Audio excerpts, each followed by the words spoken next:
Hey guys, I'm Bryson here, and welcome to my show. And today we're going to be reacting to a person making $60,000 a year while actually living in Boston. But on top of that, he makes a big chunk of money by doing TikTok. Now, by the way, TikTok is fairly new. Patreon has been around for a very long time, but I want to know exactly how this guy makes money on TikTok. And by the way, his job is apparently being an interpreter. So I translate things to you. Now, according to the comments, this is by far the biggest turnaround story of all time. But I want to see exactly what's going on here, because some of these people save, but they don't invest. So I'm kind of curious about it. And by this video, I either like it or dislike it and let you know exactly what I think, okay? But as always, guys, like, subscribe, hit the bell, shit notified, and on top of that, also destroy the like button. Is it the like button? Yeah, destroy the like button. And on top of that, also tag me or DM me or comment down below and let me know exactly any video you want me to react to. Okay, now without further ado, let's find out exactly what this guy spends all his money on. This 27-year-old lives on $60,000. Okay, let's see what's going on here. Ooh, the one thing I like about Millennial money, honestly, is the idea that they give you a little bit more detail on like how people spend their money, because that's the whole goal, right? You want to see how they spend the money. My name is John Urquhart, and I am 27 years old from Boston, Massachusetts. It's insane, man, how you can have like a whole language with like your fingers and all this stuff, right? The only thing I know is basically like this means like we're blood related. I think so. I don't really know much. And if you rub your nose, that's like an offensive thing. But that's all I really know, you know. But it's insane how good humans are at communication, like whether it's through voice, sound, or whatever it is. Okay, it's awesome. I make $60,000 a year, and you are watching Millennial Money. Bro, it is so amazing. It's so amazing. I work as a full-time sign language interpreter, and on the side, I teach American Sign Language, and I'm also a TikTok creator. Awesome. Awesome. So by the way, guys, notice you might say, Tommy, that this guy does too much stuff. He's just doing TikTok. He's doing it. No, this guy's doing one thing, which is basically translation. Okay, whether he does it on TikTok or helping other people or so on and so on, it's just about having that one goal and translating it to every other platform, right? Like money. I talk about money here, talk about money there, but at the end of the day, it's just about money, right? So it's the same thing in a way. John makes $4,000 pre-tax from his full-time job as an American Sign Language interpreter. Maybe like around $3,000 left or something like that. Because, you know, taxes are no joke. Let's be honest. And around $900 to $1,300 a month between Patreon and TikTok. By the way, Patreon is a way. I also have a Patreon, by the way. It's like basically you give money and they kind of get like a kickback, like you get exclusive content, all that stuff. That's the whole idea, right? But Patreon's a cool way to support your creators that aren't monetized yet, so that's awesome.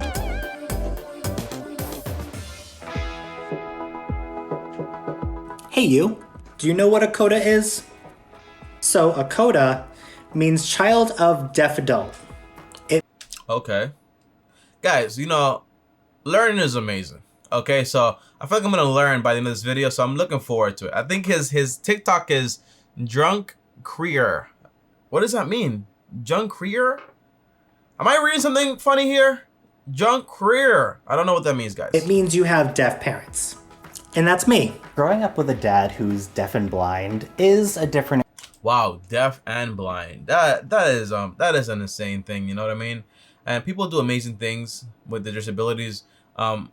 Being blind and also being deaf is quite a complication, right? You probably have to rely a lot more on touch because you can't even read the whole signs anyways. So it's insane. Experience than the typical, oh, my parents are typical and hearing and can talk on the phone and stuff. Cool. It's insane how much like simple things go so far, right? Just like talking is just like, this is a normal thing. But like when you don't have that, it's insane. I would be afraid to invite people over. I mean, we're all embarrassed of our parents when we're younger and stuff like that. But my embarrassment stemmed. I think I stopped being embarrassed a long time ago, man, about my parents. It's just like, if you don't care, you don't care. You know what I mean? But initially, there's like that like little adolescence thing. So I'm guessing they made it a lot harder for him, being that his dad was like deaf and blind and stuff like that. So I get from this like feeling of protectiveness. John grew up in Forestburg, MA, about an hour outside of Boston. MA is Massachusetts, right, guys? Is that right? I don't know. Let me know. My family definitely did not have all the money in the world. My mom worked as a crossing guard. My dad was a retired engineer. Wow, his dad was a retired engineer and he was deaf and blind. Did he become deaf and blind later in life or soon? Like, or was he born like that, you know? An engineer, guys, I'm telling you, man, you can do usually whatever you want to do. You know, people do great things. We lived on food stamps. We'd get about like $350 a month for me, my mom, my dad, and my brother. It's insane how much of a big thing this is, but like, I live in the Bronx, right? So it's like more like a normal thing. Everybody has food stamps. Everybody's going through stuff, you know? And it's just as complicated as this, you know? But I get where he's coming from with this, you know? And that, it goes to show you that a lot of times what you think you need is not what you need. It's basically what you want. You can live on less money. Is it going to be hard? Yeah. You don't want to do it, obviously, but it's possible. It's not a good story for anyone, by the way. So that's $350 for food for 4 people. And that was a real struggle. So I learned a lot of rice, beans, eggs, and chicken. That's what that sounds like. You know, Hispanic parents, they eat the same thing a lot. And it's like, oh, I'm so tired of eating this thing, right? But in reality, it's because we come from a lot of third world countries where you had to find this balanced meal that gave you everything you needed, but it was also, for example, very cheap. And that's why you have a lot, for example, like a lot of rice, beans for like fiber, carbohydrates, the rice right there to fill you up, and also like the protein in the chicken, right? Maybe if you're fancy, you get like some pasta here and there, some like salad here and there, but it's very rare stuff, you know? I understand why. Learned how to really budget and get the necessities. I wasn't like the other kids. I didn't have an allowance. My parents didn't give me money to go school shopping. You know, adversity is a blessing sometimes because it forces you to think outside the box. But when everything's handed to you, then it's not a blessing at all, right? I didn't grow up, for example, having the biggest allowance. I got, for example, like $3 to $5 per day. And I wanted to buy like games every week, so I couldn't do that, so I had to get a job, and I had to like grab that money and flip it also. But having some adversity as a child, it's a good thing. It's a good thing. You can't get everything. If you get everything, you lose your sense of motivation. I bought all of my clothes to go back to school. I bought all of my supplies. That's awesome. That's awesome. John worked odd jobs such as helping his uncle. Yeah, awesome. You know, adversity. It creates hard work ethic. You know what I mean? When I entered 7th grade in 2007, I was able to... 2007, 7th grade. That's when my sister was born. I was around 10 years old. I can tell you that because basically we're 10 years apart. Wow. I was 10 years old, so that was 14 years ago. That's insane, man. To get my first cell phone, and I paid for it myself. The phone itself was a Christmas present to my mom. Damn, bro. My first cell phone, guys, was a Nokia. I remember it so well. It was like a Nokia. It was green, and it could play music. It was so awesome. You know, I was like, ah, ha, ha, ha. I got all these songs in this little phone right here. It was trash. You know, I don't even know what happened to it, but I took care of it for a very, very long time. And today, oddly enough, you know, I actually have a Nokia right here. The goal is to use this phone a lot more often, but I stopped using it honestly because it's hard to like use this phone over, for example, using an iPhone because, you know, everything's here. But yeah, it's a big way to like get out of distractions sometimes. I'll probably use it more on the weekends when I just want to focus, for example, just on family. Got me it on the condition that I paid for it myself. And it was great because I was prepaid, pocketed away my money. I used it to pay for phone cards. I had to really learn how to save my money to make sure that I could support myself. And by the way, as a kid, you learn a skill like this, right? You learn how to save. But a lot of times you don't know how to invest. You know, that's the problem when I was growing up, right? I knew how to save to buy like whatever I wanted to buy, but I didn't know how to save to invest and make money multiply. You know, it's a very different skill. And also try and be a kid while doing it. So as humans, our brains process things differently. So when you are simcomming, you're processing... When you're what? Simcomming? What does that mean? Your first language first. I downloaded TikTok in January, and I was a little bit hesitant because I thought it was going to be like just a kids app. Yeah, everyone thought that, right? Musically, the kids app, but you know, the adults always come in when they see prospects, right? Because they want to see like, oh my gosh, there's opportunity here. And once the adults come in, then advertisers come in because, hey, I can potentially make money here, right? Just give things a try. Usually, is TikTok cool? The answer is yes. Will I make content there? The answer is maybe, maybe not. I don't really care that much about it. I was like, I'm not a dancer. I don't care about like doing music and stuff like that. And I saw other people doing more things than just dancing. Yeah. Yeah. And I was like, I wonder what Vine would have become without, for example, like if it didn't go bankrupt and actually like got sold off, whatever happened with Vine.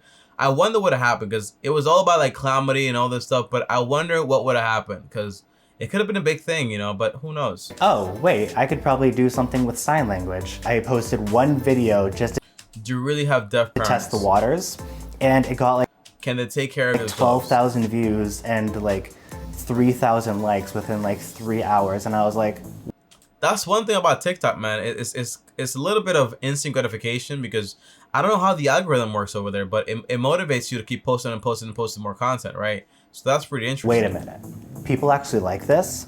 And it's better than not signing at all. John has about 263,000 followers on TikTok. That's awesome. But that sounds hard. John makes between $200 to $300 a month from TikTok. Not bad, you know, especially if you like enjoy it. Like you don't have to monetize everything you do, but if you enjoy it, then have fun. It is.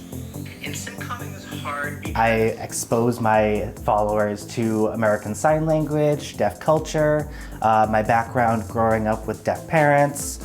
That's awesome, you know. It's all about telling your story and the way you can motivate other people. So I don't mind. I don't mind any of this stuff, man. It's awesome telling your story. John lives in a one-bedroom apartment with his fiance Scott. Okay. The couple pays $1,009. Oh, that is a lot of money. That is a lot of money. That is a disturbing amount of money. Right off the bat, guys. Okay, a one-bedroom apartment with your friend or your fiance, whatever it is, $2,000 basically. I pay $1K, you pay $1K. It's ridiculous. I don't like it. We've been together for 4 years now, and we've been engaged for 1. We were planning a wedding, but the whole COVID thing happened. Pandemic thing kind of threw a wrench in that, so that's on hold for now. The best thing about dating anybody is that everything is 50% off. That's not true. That's not true. It's fake news, you know? When you're dating someone, maybe initially like it's 50% off, but not really because you're paying for your stuff, I'm paying for my stuff. Great. But once you get married, it's just like your stuff and your stuff is just one stuff, right? Because you guys are a couple, you guys are a unit. So whatever you're buying is based on your full income. So I don't believe this at all. Spending $2K in a one-bedroom apartment is ridiculous. You can't hear, oh, 50% off. That's not what's actually happening here. You're spending a ton of money, a ridiculous amount of money. Organize my expenses about every 2 weeks. John, typical budget. $4,456. Okay. So when I get my full-time paycheck, I take like the large majority of that and I transfer that into my savings. I get this like euphoric sensation. All right, so pause right there. This is what I was talking about, guys, right? When you are, for example, a really good frugal person, you get this skill. I think he's like, what, 27, right? You get this like idea of like saving. But you gotta be investing. Investing is the most powerful thing. You gotta take advantage of compound interest. Your money on its own is not gonna make you wealthy. So although he has, for example, a very high savings rate, by the way, it's not that bad at all. It's almost around 50%, not bad. But the idea is saving that much money does you no good if you're not basically investing money also. So we have housing, $965, super high for himself, by the way. Business expenses, $810. Insurance, $236. Expenses for business, what does that involve? Because he's doing like TikTok, right? TikTok and like helping people one-on-one. Like, why is that so expensive? Insurance, okay. Transportation, kind of high. Food, all right. Very good, by the way, on food. Your phone bill is ridiculously high. Too much money. Utilities, not that bad. Subscriptions, kind of bad. Miscellaneous, 44, I don't mind that. But the thumb things right here said, for example, savings accounts and also 401k. Splits with fiance, employer's wage, marketing. Oh, okay, employee. Okay, so he's also marketing his business. Okay, I understand. Health, dental, vision, car. Okay, Netflix, Hulu. You have The Wall Presents, Rolling Stone, laundry. Okay. If he's investing, I don't know what percentage of it is, but he should be investing and also saving money up for a down payment for a home and building up an emergency account, right? Those are the most important things. So that way you can stop paying this much money for a rental property. Well, not even rental property, like you're renting somebody else's property. When I'm able to transfer like a giant chunk into my savings. So I like to see my savings account significantly higher than my checking. Plus, if I have all that money in my checking account, I'm all right, guys, so it sounds like this guy is saving money, right? I don't know what the 401k came into. I'm gonna spend it. Like, this is my money. Yeah, I have the same thing, the same problem. That's why the system I created is all about putting money in different plates, or for example, different accounts. That way you don't spend money on things you don't need to spend money on. That's the idea there. But if you have money in your check-ins and you keep your money there, usually you're gonna spend it. John has about $17,000 in his savings accounts. How much does he have in his investment account? And by the way, I don't know if the savings rates is if you just got this job or whatever, but if you have that job for like 5 years, saving around $2,000 a month, that's like $24,000. 5 times 24, somewhere around like what, like a $120,000. So there's money missing here, right? Or you just started, you didn't spend a lot of money. I don't know what's going on here, but the math doesn't add up. Does that make sense, guys? If you have this job for a long time and you save this much money, money is missing.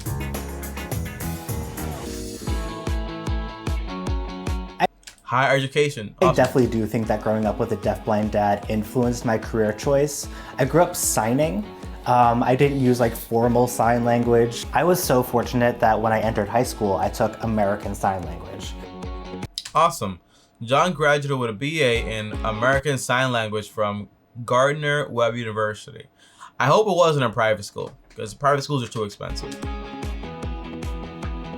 Does he have any debt, by the way? And I graduated with $25,000 in debt. Okay, you see, guys, the question has been answered right there. And I'm so fortunate that that's all I graduated with. Yeah. John has left about $19,000. Yeah, guys, you know, something's missing here, right? Something is obviously not working out here. If you're saving up so much money, then why do you have all this debt still? If you're saving this money, why do you only have $17,000 in your savings accounts? And it might seem like, Tommy, you're going too far here. But no, think about it, right? If we're saving, for example, even $1,500 a month, right? Which is, by the way, in the low end for here. And in 1 year, that's around $18,000, right? But he has $17,000. How long has he had this job for? That's the big question here. Did he just start this? Did he not? So in 3 years of working this job, that's $54,000. So you grab this money, you pay your student loans debt, that's $25,000. You should still have left a lot more money in your savings. But in reality, you should be investing. But in reality right now, your priority should be, hey, let me pay off all this debt that I actually have. That should be your priority right now, honestly.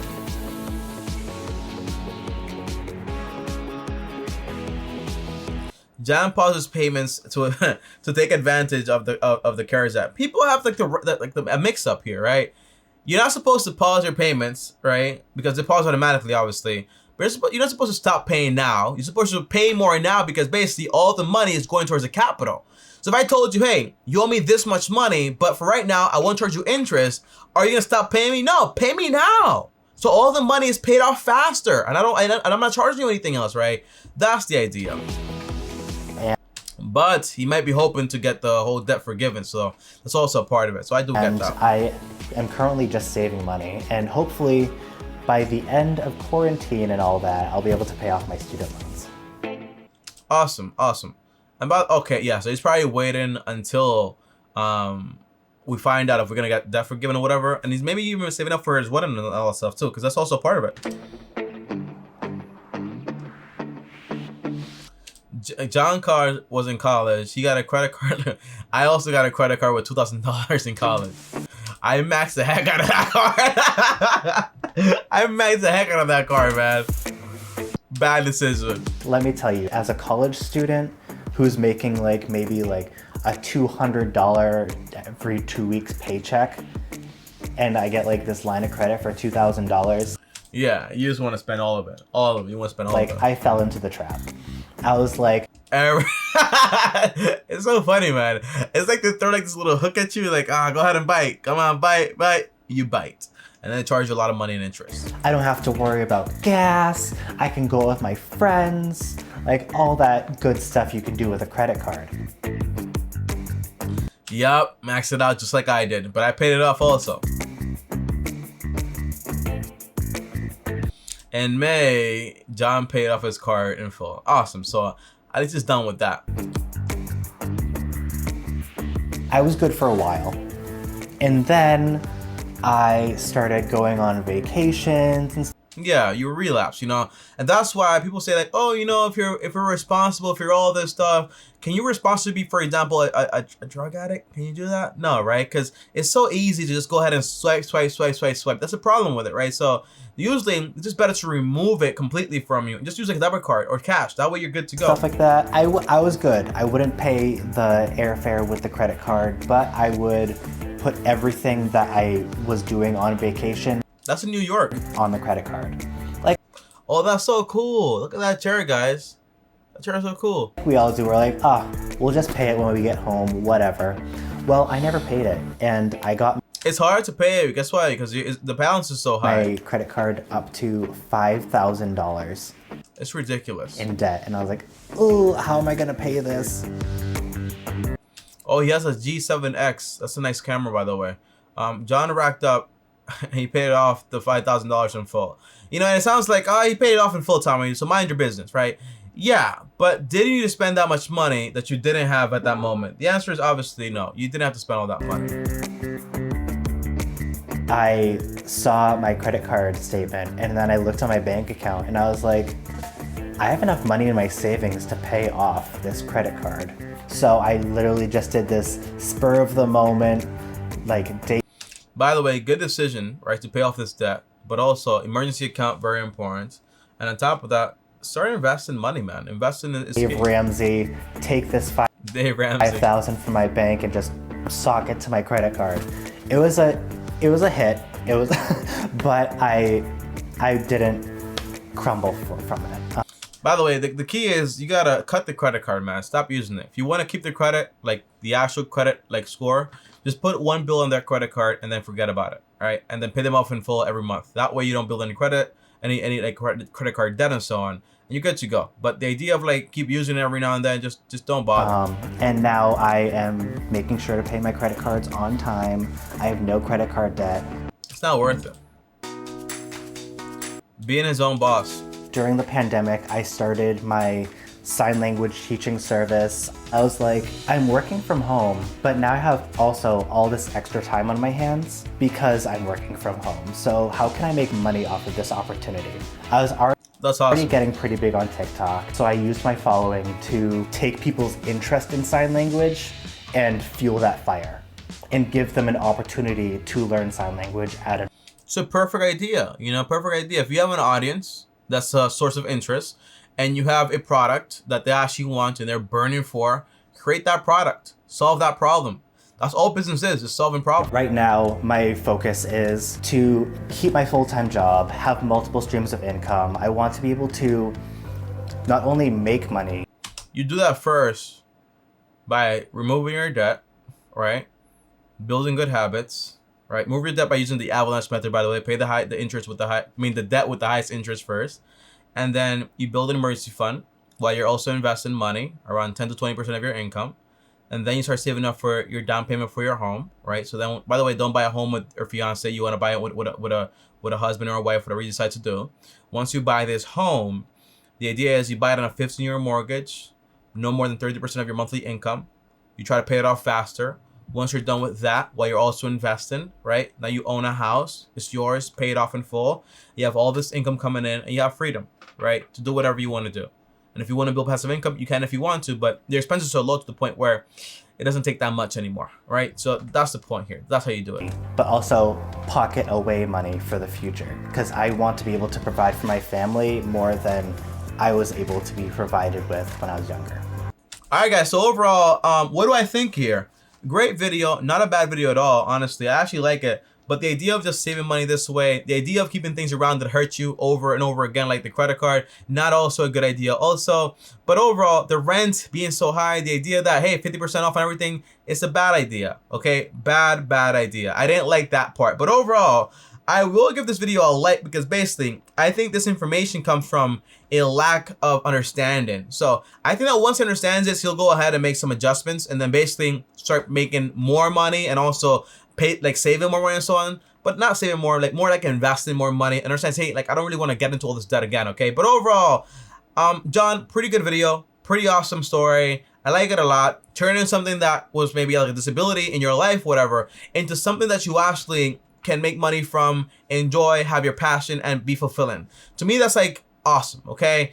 Awesome, awesome, awesome. Well, guys, I'll see you guys tomorrow. Thanks for watching this video. Comment down below and let me know what you thought about this video. Do you think it's okay to think about like, hey, well, it's 50-50 off because basically the person I live with is basically my couple, and then he pays half and I pay half, whatever it is. Comment down below, let me know. I don't agree. I don't agree at all. But guys, also like this video. On top of that, also subscribe to the channel, hit the bell so you're notified. And if you guys want to watch more content, I have 2 other channels. Links down below. You can actually call me and talk to me one-on-one. Links down below in the description of this video. On top of that, also follow me on Instagram, Bryson. And before I go, guys, thanks for watching, and as always, peace.